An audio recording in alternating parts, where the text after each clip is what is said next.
Welcome back. Our next topic will be education. Our children are the future of America, and they need to be educated properly. Ms. Bilson, I throw this question out to you first. Candidates be aware that there are two parts to this question, so please allocate your time accordingly. Recent college graduates have been struggling with heavy loan debt and being able to find a job. How are you going to promote a higher education that does not necessarily allow an individual to get ahead in their chosen career? Good question. Well, what we want to do is we want to make it so that everyone has the opportunity to get education and make it a little cheaper for everyone. And the idea is that if you give people the training and the skills to succeed, they will succeed. And we want to make sure that different job sectors will have different incomes, just as they do now, because if they don't, then there will be no reason to get a higher education. We want to promote it, because when people are educated and they know more, they're able to participate in society and help out a little bit more. Thank you. Yes, well, higher education is something that does advance the United States in both people and in contributing to the economy, as well as to the culture of the United States. But with the heavy debt that college graduates graduate with, this is a mainly just tuition-based financial problem that is arising. With the increased dependence on governmental aid and with the colleges raising their prices higher than the price of inflation, there's just an unsustainable thing happening, and these students should not be burdened with these loans.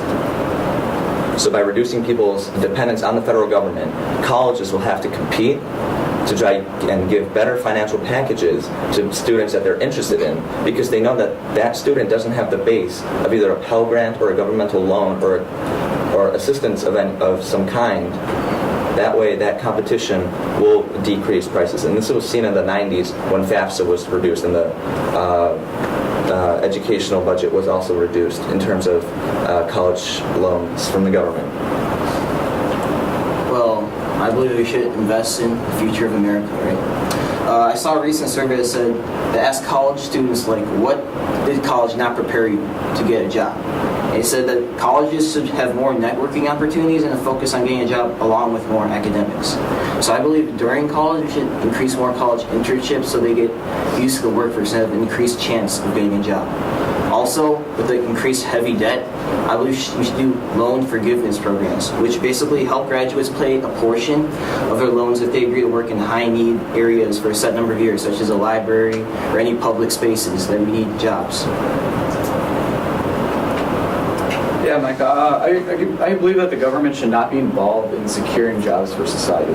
So I think when a student goes to college or any higher education, and they decide that they want to pursue a certain major or a certain career, they need to understand that if they're going into an area where the unemployment rate might be a little bit higher or it might be harder to find a job, that is what they took to get into that major. And I think that each major comes with its own benefits as well as its own downfalls. A lot of majors might be more expensive, but the employment rates are much better for those, such as like in the engineering field or any STEM kind of society.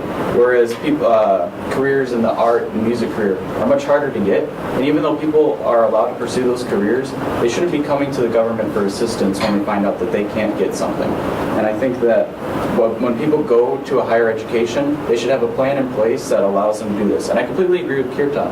We should increase our internships and getting these college students in career-ready environments so that once they graduate school, they get into the right environment for them.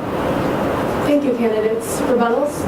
Kirtan, you say that you want to increase federal support for students in education, but the way you say to do it is that you want businesses to donate out of the kindness of their heart. How is that going to fund federal support for all students in education? Businesses are not going to donate out of the kindness of their heart. We're just going to encourage businesses to support education. If they do support education, we're going to increase tax cuts for Yes, but businesses. where's the money coming from? From our balanced budget. We're going to reduce subsidies to foreign fossil fuels companies, and we're going to eliminate tax loopholes for those companies as well. You also We'll want get to money create from tax tax. cuts for everyone. If people aren't paying as much taxes, how can you have more money? People are paying taxes. The rich are paying more taxes, way more taxes than the middle class. Or Okay, but if you're lower class. subjecting the rich to much more taxes, who's saying they're going to continue living in the U.S.? I think this question is turned into an economic issue instead of an educational issue. Well, no, the thing is, it stems from where are you getting the money to sponsor your educational plans. It's come from the government. You can't just say it's coming for the government. Yeah. The government isn't a magical pocket that's infinitely deep. You have to have a plan to back up where you're getting that money for this educational I told you, program. our balanced budget. Eliminating fossil That's just a fuels. blanket statement here, Tom. Are you going to be more in depth? Let me When's the read you- last time we balanced the budget? You're speaking to the people that you're going to do something, but you have no idea as to how you're going to make that happen. And you're encouraging businesses. Businesses aren't just going to get involved with you. Businesses want to pull away from the government, not get involved with them. And Yakub, you say that you want to increase state support and not federal support for education.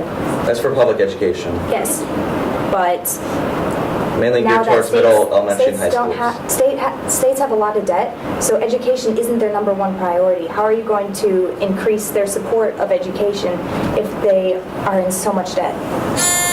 Sorry to cut you off, but we need to keep moving. Mr. Jarmula, this next question will start with you. How is the government going to reform its current educational standards to meet the personal needs and preferences of students, instead of creating students with equal knowledge and to an extent, equal skills? Well, Mecca, you say personal needs. We have to understand that education for everyone in the U.S. is different. Everyone is unique. Everyone is creative. Everyone learns differently. And these federal standards that we mandate on people with Common Core, No Child Left Behind, the Department of Education, with the complex FAFSA forms that most seniors in high school have to fill out every year that they go to college to get the money, this is just too much bureaucracy. We should simplify it. We should take that down, give the educational power back to the states. Each state has different demographics. Each school district in the states has different populations, has different issues that they have to address, has different performance ratings. By trying to have the federal government cap all education, it's just not something that can be done. It's a one-size-fits-all strategy, and it does not work. Since the 70s, the budget on student education in high schools has more than doubled. But yet points and performance has only increased by a meager amount, by not even probably 1%. So again, this one-size-fits-all strategy does not work. That's why we're trying to reform the educational system to go back to the states. I completely agree with Yakub. We should have each individual state choose their own standard. We have our own standard-based grading here, and many of us don't like it as much as we had the old system, right? But I believe that it's not the policy that's making us hard to agree with this, but it's the implementation. We should slowly start progressing into these standards that teachers and students should follow. Yeah, Mecca, I agree it's about keeping competition within the schools. And the best way to improve the education is to hold all of these specific schools, not just states, but schools accounted for their students. So what I mean by this is, in the Chicago Public Schools, for example, the education that they are receiving right now, revolving around their test scores, is very poor. However, at a specific private school that might be just down the street, their scores are much higher. If we are able to get these kids, give them the opportunity to be able to pursue these private schools, it would force districts like Chicago Public Schools to step up their game and give everybody an equal education. And I think that's the most important thing, is putting kids in the environment and giving them the opportunities to succeed. Not just, oh, we don't have enough money for you, so we can't do this. No, it's about, we're going to bring all of the schools up to one educational standard, and we're going to force them to, and then the students can decide, oh, which school is going to be best for me, which one's going to give me the most benefit. Thank you. Since education is so important, it's also very important to have a well-rounded education so that you can be exposed to different things, so that you're not just learning math over and over and over again, but you can learn about music, you can learn about art, you can learn about history, you can learn about anything you want. That's why it's so important to be well-rounded. Thank you. Rebuttals? Yeah, Zach, you said that you're going to increase competition within all schools. Sure. First question, is that with the vouchers? Yes, it is with the Second question, where's all this money going to come from to implement this into every single school in the U.S.? Oh, it's not implemented to the school, it's implemented to the students. Okay, so what you're going to do is you're going to take the current educational money that you get, that you guys are giving to the states, we're giving it to the students so they can decide where they want to go. You're giving all this power to the states, but what's the state going to do? The state's going to turn around and they're going to say, wow, I have all this money, I'm going to put it into transportation because I don't need it all for the schools. You're not telling states what to do, you're expecting them to use that money correctly. And that's not true, especially with all these states that have so much debt right now, like Illinois. They gave the University of Illinois half the amount of money they were supposed to give them last year. That's the reason tuition rates are so high, is because schools have to turn around and punish the people for that. Well, by scrapping all this bureaucracy, you're going to have more funds to allocate to each school. I agree with you there. But trying to increase competition in that way, I think it's more of a freedom of choice for each district to address its own students. Right, it's their freedom of choice, but you're also going to have the districts that are way down here and the districts that are way up here. So you're not addressing this factor. But you're doing it to each student in public and private schools. No, it's their choice. They can decide whether or not what school they want to go to, and they're not forced to go to a certain public school. If there's a better school in their district, they have the total right to go to that school, not just because they're bounded by some sort of location or where their Again, house is. public schools get their funding from students going to the schools. If you're paying for kids to go to private schools, They actually don't get their funding.